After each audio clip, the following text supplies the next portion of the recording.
Les vraies voix Sud Radio, ça fait du clic sur les réseaux sociaux. Bonjour Félix Mathieu. Bonjour à tous. Évidemment, on revient sur les hommages qui pleuvent depuis l'annonce tout à l'heure de la disparition de Pierre Soulages. Oui, il avait 102 ans et certainement 102 nuances de noir à sa palette. Le noir et ses différents reflets qu'il appelait l'outre noir, nous rappelle Lina sur Twitter en partageant, tout comme France Télévisions, quelques-unes de ses dissertations hautes en couleurs. Le noir, vous l'avez dans la tête en réalité. Si vous regardez, vous pouvez percevoir que c'est la lumière que vous voyez. Si j'emploie du noir, c'est parce que j'aime le noir. C'est un souci d'intensité.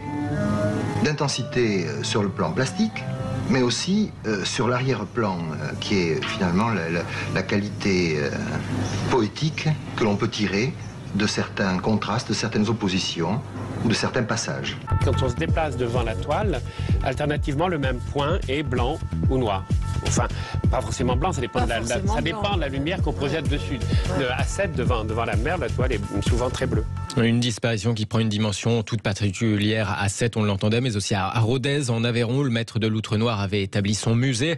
C'est avec une immense tristesse que je viens d'apprendre le décès de Pierre Soulages. Au nom de tous les Ruthénoises et tous les Ruthénois, je présente à Madame Soulages, à sa famille, nos plus sincères condoléances, a écrit le maire Christian Tessèdre sur la page Facebook de la commune. C'est une grande tristesse que la disparition de Pierre Soulages, renchérit la présidente de la région Occitanie, Carole Delga. Outre l'immense artiste, le visionnaire qu'il était, qu'il restera à jamais, il était aussi un complice inspirant avec qui je partageais l'amour de l'art du Japon, de l'Aveyron et de Sète. Et puisqu'on parle de Sète, hommage aussi du député de l'Hérault, Patrick Vignal. Pierre Soulages, le peintre aux nuances infinies de noir, le maître de l'outre noir, a quitté définitivement son atelier de Sète à l'âge de 102 ans.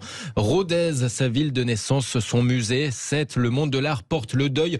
Pensée attristée pour Colette, ajoute Patrick Vignal. Enfin, réaction à l'instant aussi de la première ministre Elisabeth Borne sur Twitter. Tristesse en apprenant le décès de Pierre Soulages. Il laisse derrière lui une œuvre immense qui traverse le temps, incroyable, réinventeur du noir et maître des lumières. Pensée, ajoute la chef du gouvernement, pensée à sa famille et à ses proches. Et puis on peut revenir aussi sur l'hommage que lui a rendu sur Sud Radio il y a une petite demi-heure le président du Conseil constitutionnel, Laurent Fabius, grand amateur d'art et proche du couple Soulages, et aussi ses pensées adressées à la femme de Pierre Soulages, Colette, qui avait vécu 80 ans de mariage avec le géant de Rodez.